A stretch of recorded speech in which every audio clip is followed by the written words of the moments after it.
Can you remember the last time that you were in an interview or you had to deal with a difficult coworker? Well, today I'll be explaining how providing expectations, giving feedback, and holding others accountable is essential for professional excellence through my experience with leadership. First, I'll be explaining my latest interview that I've had, which is for the job I now currently have, which is Starbucks. My interviewer was my old boss, Anthony. I would describe his interview process as pretty effective, but also could be better. And the reason why I say that is because he did a good job of explaining what the job was and the job responsibilities. He also gave me scenarios of situations I could be in, such as dealing with an angry customer.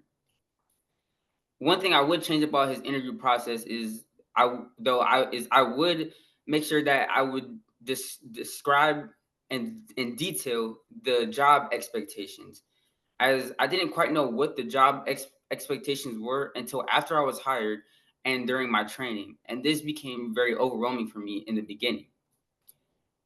As I found as I found in page 201 in the course material, communication for business and the professions, I was under the impression that he cared more about his public image than anything else. A customer actually came up to us and asked who was the manager of the store, and he said me, but he said it in a way as it felt like as if he was almost bragging. And this also gave me the impression that he cared more about his status and his legitimate power than being a leader. Next, I'll be explaining about a time I had to deal with a difficult coworker. This coworker at times could be a slacker as well as a bully. As I found on page 197 of the course material of communicating for business and the professions, I mentally scripted what I was going to say to her before I brought it up. As as I was communicating with her, I explained to her that her tone and her delivery towards other people was making them feel very uncomfortable and that she needs to stop.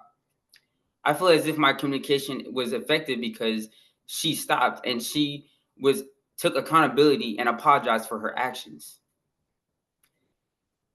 After after learning this course material, I would change my communication for this topic by explaining to her the consequences of of violating the code of conduct. In conclusion, leadership is very essential to professional excellence. Not only does it start in the interview process, but it also starts with professional with providing expectations, giving feedback, as well as holding others accountable.